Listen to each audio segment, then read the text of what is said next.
Hey, everybody, this is Andy Knapp, Coach Andy Knapp, and I'm excited to have a successful business owner from Indiana with us today, Zac Elsts from HandledNow. Hi, Zac. Hey, Andy, it's good to be on the show. Appreciate the invite and looking forward to talking to you a little bit. Yeah, absolutely. Hey, let's start with just introducing yourself. Tell us a bit about your personal story, where you were born, where you live, about your family, hobbies. Yeah, definitely. So my story's probably the same as a lot of people. My whole family is here from the northwest side of Indianapolis, Indiana. Grew up in Pike Township. I was born in Colorado Springs. My dad was in the service at the time. And so we moved back at a young age to the area where actually both sides of the family are from. I think every aunt and uncle went to high school at the same at Pike High School, except for one. He went to Broad Ripple High School. So, we're all homegrown here locally. We love the area. A lot of people always felt like Indiana didn't have a whole lot to offer, but it's a great place to live. It And is. you end up making the best out of where you are. Otherwise, what are we doing here? So, I've got a 15-year-old daughter. She goes to school over at Cathedral High School again. That's where my Great. grandfather graduated high school, and so the legacy has been a big deal to us. I like getting into golf. I'm not very good at it. Me neither. I always joke about, well, I just get more bang for my buck, every time I have a ball go out. But we like to go out and have a good time on the course. We like to do some sponsorships of some different scrambles and things. The veterans group is a really fun one over at the Brookshire Oh, Golf good. Course. Very So good. those are just some of the things we do. I've got a couple of dogs and a cat, so I'm just like a regular kind of guy. Here living in Carmel, Indiana now, which is a wild story because if you're not from Carmel, you hate them. If you live in Carmel, you're just kind of like, it's a great place. Why do you hate us so much? That's true. It's just the way it goes sometimes. It's got that built in. It's got that built into it somehow. I don't know. I don't know why that is. Hey, tell me a little bit about Handled Now and how it came about, and really at what point did you have the confidence to run your own business? Yeah, so Handled Now, I've always been a small business owner. Going back to when I was 20 years old, I started working in construction, home improvement with my dad.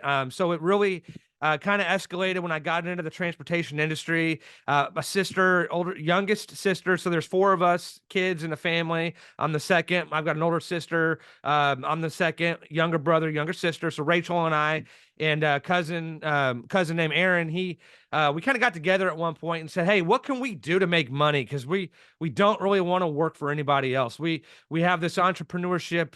I don't know if you call it a gene or something, but it was just one of these things tugging like, hey, you can go out and do something." And so we kind of put together a list of all the things that we thought we were good at. Handled Now started out as a company called Handled. We were going to be a real estate concierge firm back in about 2010. And so, really, we had just come off the '08 housing collapse, and there was a lot of homes that needed to be updated and fixed, and that we thought that we could concierge that service a la carte. And we met with some folks. She ended up going to law school, and so she didn't become part of the partnership. We met with some folks and changed the name to Handled Now because we wanted someone to call the business, and we would say at the end of the call, "Hey, don't listen, don't worry. The headache is now in our head. We took it out of yours. It's handled now." So it's kind of like, along with your action coach, the CTA was built right into the name. So I love we it. um we just decided that that was what we were going to do. I was in the staffing world, and so I really kind of built this idea around servant leadership. I know Robert Greenleaf coined the phrase back in the '70s of what servant leadership was. And I just kind of felt like we're not getting any of that from some of the businesses that were out there that I was engaged with. It always seemed like they were ready to and I get that companies have to survive and do the things, right? But Yeah. from a perspective of someone that was looking to grow and build their own, I just felt like we had a gap of where people didn't feel like they were connecting. So Handle Now is designed on the concepts of folks looking for jobs can sometimes feel like they're at the bottom of the barrel. Their life is in a different position that they care for. And so if we had empathy, if we had stewardship, if we had some of these things that are intricate details of servant leadership, we could really dive into these people. And so the integrity, the honesty, the respect, in the staffing world, you get caught up in the midst of people being resources, but they're really, or no, people being kind of a commodity. They're a Correct. resource. They are Yeah. a thing. They're living and breathing. They've got families. Like, listen, you asked me about my story. I could tell you millions of stories. I These are love real that. life people. So we started Handled Now to transform the industry by the way that we treat the people that are in it and how we honor them through our mission, which is to help springboard them to a better position in their career. That's wonderful. I love that concept. So what does the company look like now as far as your size and where you're at and how that all works? Yeah, so we currently have 15 internal staff working for us with a little over 200 people working on assignments around the country. We have Right. 15 different states that we're in. We kind of not I say kind of we niched ourselves. You know, people talk about getting rich in the niche. Listen, the money comes when you do the things that provide for everyone. So Yes. um, we have honed in on the logistics market. The truck drivers are the most important job function outside of our military, doctors, and first Agreed. responders. So that's where Handled Now kind of focused in logistics and supply chain. We are looking at, and I know there's going to be some more questions you're going to have for me, but we're kind of taking that next step in the direction of where we want to be as a company now that we've been able to kind of remove ourselves as owner operators. We're able to work more on the business as opposed to, and anybody that out there that runs your own business, you feel your nose is on the grindstone like the Sphinx. It's gone, right? You just Yeah. feel like you have That's nothing great. there anymore. So this past year, we kind of started to step back and say, wait a minute, it does make sense financially for us to do all these different things because your margins and staffing are so small. It's not like you're making a killing on this. We're not selling Teslas. We're not selling things that have, or I mean, Teslas might not even be the right example about that, but we're not selling high margin items here, 60% Right, right. markup items. We're selling an opportunity for people to go to work. So we kind of took a step back and said, listen, we can bring in some people that are really good at what they do that we can pay good money to, and we can step back and just kind of branch out from there. So that's really kind of getting, I think Steve Jobs or was it Bill Gates talked about hiring people that are smarter than you and then kind of getting out of their way, but really Yeah. kind of steering the boat in the direction it needs to be. Getting the right people and the right people on the right seats on the bus, so to speak. That's what we call it. Hey, for everyone listening, check out Handled Now in the link in the description and the comment on, and go ahead and comment on the LinkedIn that you watched with this interview. So you kind of alluded to some of this, but what do you think your biggest learning is as a business owner? Really, one of the biggest things that I've learned is that um, you just can't do it all. Like you listen, we wear a lot of hats. And when you're the first 5 to 6 years, you weren't really bringing in a paycheck. So, and that's different. Every business is different, right? But the idea is that you have to do a lot of things, but at some point you need to let go. It doesn't mean you're giving control away because there's a lot of people that you don't. We've been fortunate enough to bring in folks that we trust. So I'm a big proponent of John Maxwell. I've done a lot of studying. The 21 Laws of Leadership, the unabridged version, the 10th anniversary is a good Hmm. book to read as a Okay. business owner. I'm a really big proponent of the law of the buy-in, and so as an owner, the hardest thing to do is to let somebody go. I can say that since we've started, we've only had 3 people leave the business. So from an Wow, that's internal amazing. staff, so having people buy in is probably one of the biggest things that I've learned how to grow with the law of the buy-in. Because it used to be, hey, here's the farm, come join the team. Now Yeah. it's like, wait a minute, we can't just give the farm away because there'll be no more work to be done, no more Right. farm to be had. So really trying to figure out where those growth steps are and take an inventory of yourself personally. Get some people around you that you can trust. The law of the inner circle. There's another law from Maxwell. That's got to be tight. You can't be broad and spread out. Going to these networking events, going to these industry things, getting on podcasts. You know, this podcast would be an excellent podcast. But just really keeping your circle tight with people that know what they're talking about because you are the average of the 3 people that you're around the most.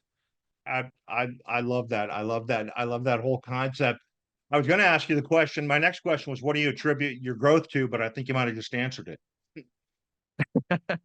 Well, having the right people at the right place. I always say this: it's not who you know, and it's not what you know, but it's who you know that knows what it is that you do, and how do you leverage that in ways that build trust, credibility, and build long-term opportunities for everybody to grow. I love it. I love it. What are some of the common misconceptions about running a business, Zach? You've got all the money in the world, you've got all sorts of time in the world, you have all these different things. The honest reality, and anybody that's listening that has a business, have ever run a business, you have a lot of debt. You have a lot of things that you have to leverage, or you were fortunate enough to make some good. You were able to work out some of your retirement.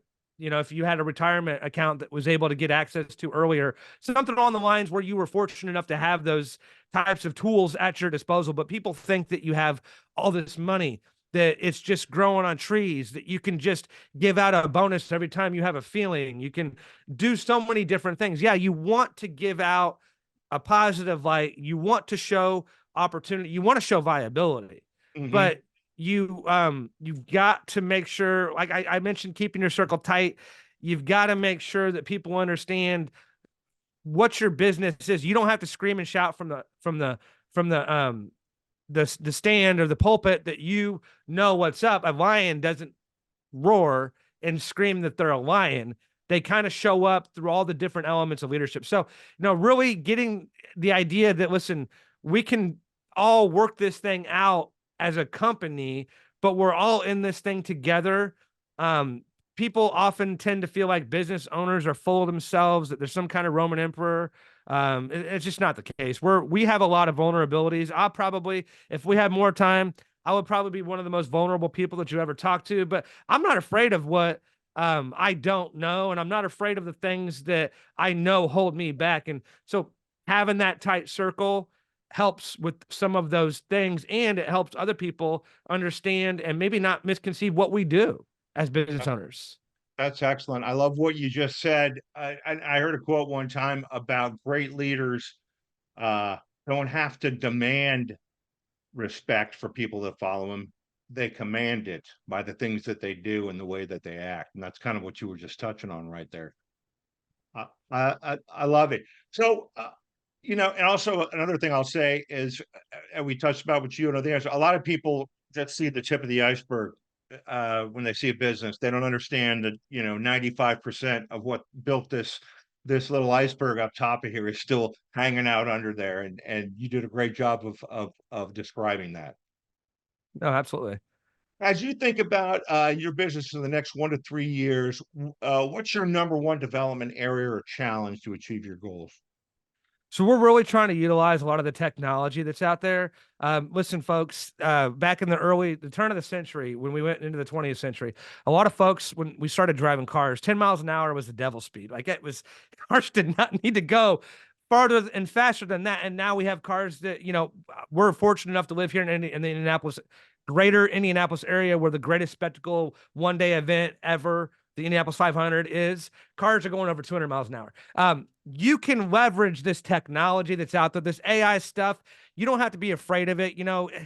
Sylvester still, or not Sylvester Stallone, Arnold Schwarzenegger, he's not going to show up as a Terminator. All this kind of stuff that's out there. Yeah, sure, there are ways that people can utilize these things for nefarious purposes. But if you can harness this kind of stuff, we're really trying to work on how do we leverage our technology and still maintain our people-centric focus to grow using our humans, because we're all in this like little bubble of like, where, I don't know, is this the fourth or fifth industrial revolution we're going through right now? Yeah, But yeah. it sure as heck isn't the first. So that's one of our biggest development areas, is just being okay with the idea that we can utilize some of these technology things to make things better for everyone, not just us as business owners, not just the people that we see at the office every day, but those folks that are going to work, those folks that are out there doing the hard jobs, the blue collar, no collar jobs. Listen, I'm a blue collar, no collar guy. You're going to see me. I got this orange shirt on today. And there's nothing wrong with the business suit. There's nothing wrong with that kind of stuff. I just am more comfortable in my skin being comfortable with how I present myself. That's great, and yeah, it is interesting with the technologists, the areas of technology, because when any type of new technology comes out, I find that people think of it And they play it out to like its greatest extent and don't realize the small little things that it can change within your day-to-day life that is really going to be what your application is for it, rather than like the Terminator type situation that you came up with. Hey, Zac, what advice do you have for new business owners getting started? So this is a good question, Andy. When I first started going through this, it took me about a year or two to really get the gall to just get out there. You're some of the tips. Have yourself. I've got an amazing business partner. So duality is a thing. Polarization. We are total opposites. If you guys were to meet him, he's got a great personality. Aaron does, but he's way more founded on a lot of logical things that I'm very much. I love getting into my vision. I'm the kind of guy that turns the lights on, and he's the kind of guy that makes sure they stay on and that we put the lights in the right place. So get yourself a good business partner. The first few things that I was told: get a good lawyer. Don't ever lie to that guy. Tell, just like your doctor, always tell him the truth. Get yourself a good CPA. We have an amazing CPA.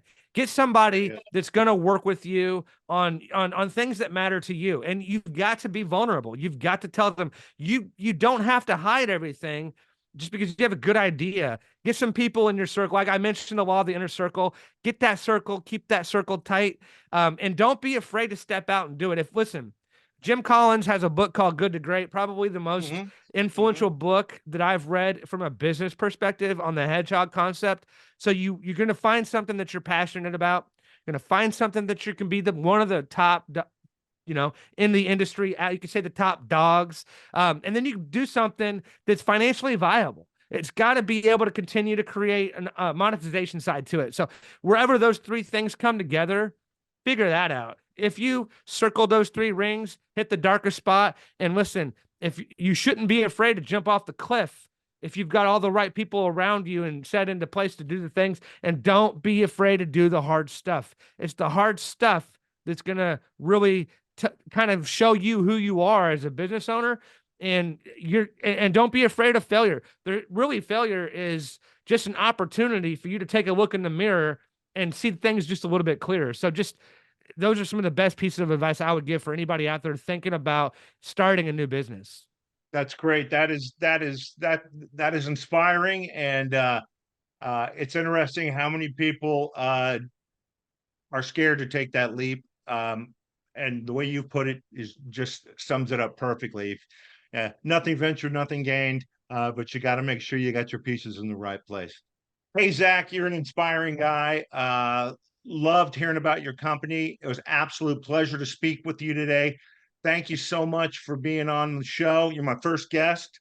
So hopefully this will go down, and it'll go into the annals of a lot more. Thank you so much, Zac. Hey, Andy, I appreciate it. And it's an honor to be the first guest on your show. And I'm sure this is going to take off. You guys are going to have some really good things and positive things to feed with people. And anybody listening, the Action Coach Business Coaching, it's a great segment. It's a great thing to get involved with, should you guys feel like it's something you need to be doing. Awesome, man. Thank you so much, Zac. All right, Andy. Thank you, man. We'll see you. Bye-bye.